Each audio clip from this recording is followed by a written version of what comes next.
Welcome back to the Sedona International Film Festival live stream 2020. Special thanks to the Sedona Advertising Agency, Broadcast Rentals, and the Sedona Rouge for making this live stream happen and supporting our media room this year. This gorgeous filmmaker who's talented is in my seat. Please introduce yourself in this great movie. Thank you. My name is Sabina Vajraca.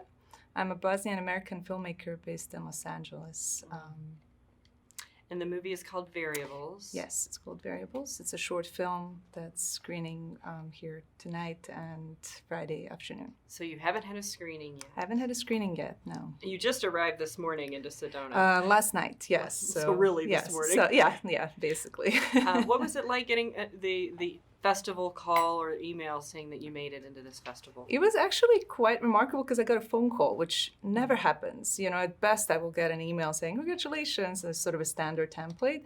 But Pat called me and said, and he actually wanted to call me to tell me, read me a quote from one of the programmers saying that this is the type of a film that makes him or her excited to be doing this. Yes. And that was really moving. And it was, I was kind of going through a really difficult personal time at that time when I received this, and it just made my day. I told him, I was like, Pat oh my can God. make your day any day. I was like, this is the best. This is like amazing, and and I'm thrilled. And I've been wanting to come to Sedona for a really long time, and this was a perfect excuse to come and combine pleasure with business.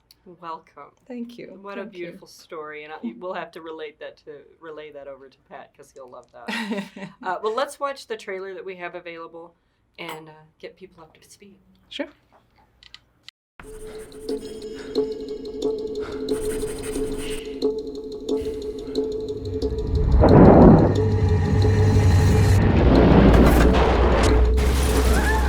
Kvalificirali smo se za matematičku olimpijadu u Kanadi.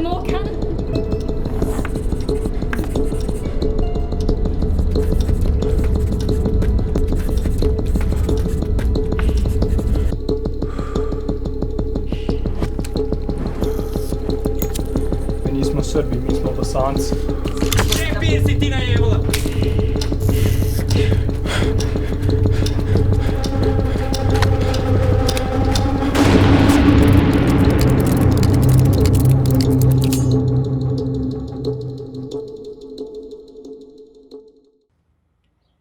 Thank you for bringing us something from a relatively recent past so we don't forget it.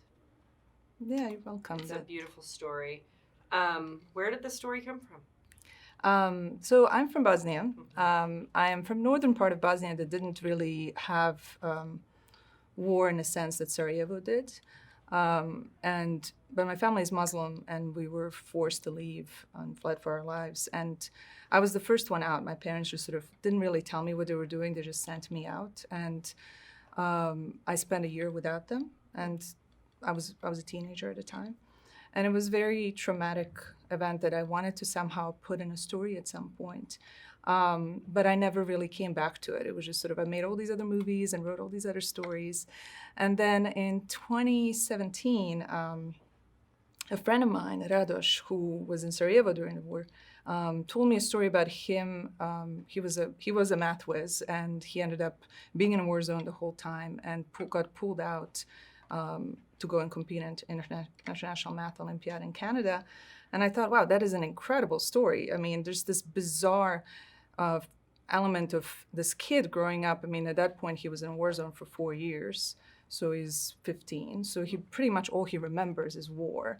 And then be pulled out of that and go and spend a week in Toronto, Canada, where it's like nice and, nobody even knows what's going on across the world. And to kind of, I think it's very confusing for an adult, let alone to like a 15-year-old kid, you know? And I wanted to tell that story. And when I started writing it, it was around the time that they were turning people away at the border. Like the Muslims were not allowed to be let in, especially, and the immigration policy got very strict in this country, and it reminded me of my story. And I thought, if it was today, I wouldn't be allowed to come in. Right. And yet I was just a kid. And my parents, we came in, we're good Americans. Like we're not trying to do anything bad in this country. And so I wanted to kind of combine these two stories and infuse my own story into his. And so in his life, he actually went back to Bosnia after the competition, and it was a very different story. But I wanted to really expose the fact that not all immigrants who come here come for bad reasons. I don't think any of them, they really do. But it was very important to me, especially kids who are being separated from their parents and have to grow up really fast. It's just something that I lived through, and I wanted to shine a light on that. Well, you've done that in an incredibly powerful way. The young actor in this movie, some of the facial expressions, you could just read every ounce of hurt and anger and frustration and joy. How did you find him? He's not an actor at all.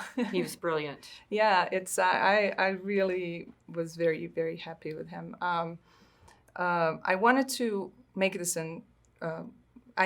the resources that I had, I could only make it in Los Angeles because I had people who would do stuff for free, and I could get some cheap locations, and it was done under the University of Southern California, and so they gave us a lot of resources. And so I needed to find a kid who speaks Bosnian in America. And even though there's 500,000 Bosnians living in America, it turns out that most kids are not learning Bosnian, Right. which is a tragedy in its own way. And so we did this nationwide search. I sent an email to everyone I knew in Bosnian communities saying, like, send me like videos of your kids. If you have a son between the ages of 14 and 18, send me, here's a scene, have him recorded and send it to me. And I didn't really even get that many replies back because there weren't many kids who spoke Bosnian. And I was visiting my parents, and they live in Florida. And it was a month before we were filming, and I didn't have a lead. And I was telling my mom about it, and she said, well, remember that one woman we met when we first came to America, like 25 years ago? I think she had a son, and I think he might be the right age. I mean, it was so, and we have no idea of getting in touch with her. So it's, you go to Facebook, you go here, you go there. And by the end of the day, we got her phone number, and I called her up, and I said, I don't know if you remember me. We met when we all first arrived here. I hear you have a son. Can I come and check him out? She was like, yeah, okay, come over. And we met her and her husband, and then Haris is the actor, and he came, and I told him, I was like, okay, this is what we're doing. And he was like, okay. And I said, have you ever even done any school plays? He's like, nope. He's a jock. He's like a captain of a swim team, and very much like not into the art, like he wasn't an arts guy. And he said, okay, and so I did an audition, didn't really go well, but I kind of trusted my gut. And when they came, and then we flew them out to LA, and when he came to set after our first day, I was like, yeah, I think I got it. Well, you casted well on this one. Thank you for following your gut. Here in Sedona, we would call that, kismet. Yeah. Is there a website that they can go to, or social media that they can follow? There's a Facebook site page. Facebook page. It's Variables Short Film. There's also an Instagram page for it under the same name. So. Well, I hope everyone gets to see this. Thank you. Once again another timely film and a story that's being retold that we're living today. So I'm glad that you're here. Yeah, thank you very much for having me. You're welcome.